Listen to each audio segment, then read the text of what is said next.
নমস্কার, আমি অ্যাস্ট্রোলজার মনীষা শাস্ত্রী বলছি। আমাদের 9টি গ্রহের মধ্যে রাশিচক্রে বৃহস্পতি গ্রহ কিন্তু অনেক ভূমিকা আছে আমাদের রাশিচক্রে। বৃহস্পতি যদি আমাদের লগ্নে থাকে তাহলে কিন্তু বৃহস্পতির পাশে যদি শুভ নক্ষত্র থাকে তাহলে কিন্তু মানুষের শরীর স্বাস্থ্য অনেক ভালো থাকে। বৃহস্পতি যদি আমাদের দ্বিতীয়ভাবে থাকে বা দ্বিতীয় পতি যদি আমাদের বৃহস্পতি হয়, সেখানে কিন্তু দ্বিতীয় ঘর থেকে আমরা প্রাথমিক স্টাডি বা অর্থ সঞ্চয় সেই জায়গাটা বিচার করে থাকি। বৃহস্পতি শুভ থাকায় সেই জায়গায় মানুষের কিন্তু অর্থনৈতিক দিক থেকে অনেক সাফল্য নিয়ে আসে। বৃহস্পতি গ্রহ কিন্তু আমাদের উচ্চ শিক্ষা, ধর্ম, তারপরেও হচ্ছে পুত্রের কারক গ্রহ। তা সেখানে দাঁড়িয়ে যদি পঞ্চম ভাব বা পঞ্চম ভাবপতির সাথে বৃহস্পতির শুভ সংযোগ থাকে, সেখানে কিন্তু আমাদের উচ্চ শিক্ষার ক্ষেত্রে খুব ভালো ফল হয়।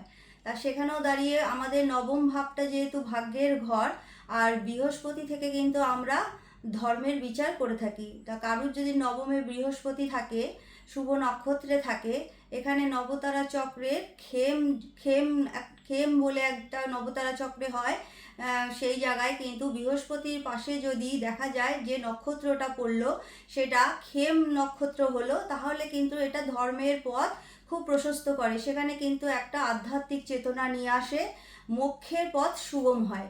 তা বৃহস্পতি আর চন্দ্রের যোগ কিন্তু এটাকে বলা হয় জীব যোগ। সেই জীব যোগে কিন্তু মানুষের অনেক সাফল্য আসে, মানুষ অনেক সৌভাগ্যের অধিকারী হয়। বৃহস্পতি গ্রহ আমাদের যদি আবার এদিকে বৃহস্পতির সঙ্গে যদি রাহু থাকে, আর বৃহস্পতির সপ্তমে যদি রাহু থাকে, এটাকে কিন্তু বলা হয় গুরুচণ্ডালী দোষ। তা সেখানে কিন্তু বৃহস্পতির এই সুপ্রভাব অনেকাংশে কমে যায়। আবার বৃহস্পতির সাথে যদি মঙ্গলের কোনো সংযোগ ঘটে বা মঙ্গলের নক্ষত্র বা মঙ্গলের সঙ্গে একই সাথে থাকে বৃহস্পতি, সেখানে কিন্তু এটা জীবভৌম যোগ হয়। সেই ক্ষেত্রেও কিন্তু মানুষ অনেক সৌভাগ্যশালী হয়ে যায়, মানুষের কিন্তু অল্প পরিশ্রমে অনেক সাফল্য আসে। তা বৃহস্পতি আপনাদের রাশিচক্রে কোথায় আছে? বৃহস্পতি মকরে কিন্তু প্রথম 5 ডিগ্রির মধ্যে নিচস্থ থাকে, কিন্তু বৃহস্পতির শুভ প্রভাবে কিন্তু মানুষের জীবনে অনেক ভালো প্রভাব দেখা যায়। বৃহস্পতি যদি শুভ থাকে, বৃহস্পতির পাশে যদি শুভ নক্ষত্র থাকে, তাহলে কিন্তু মানুষের জীবনে অনেক কষ্টের মধ্যে থেকেও কিন্তু তারা সহজেই সাফল্য লাভ করতে পারে যদি বৃহস্পতি রাশিচক্রে শুভ অবস্থায় থাকে।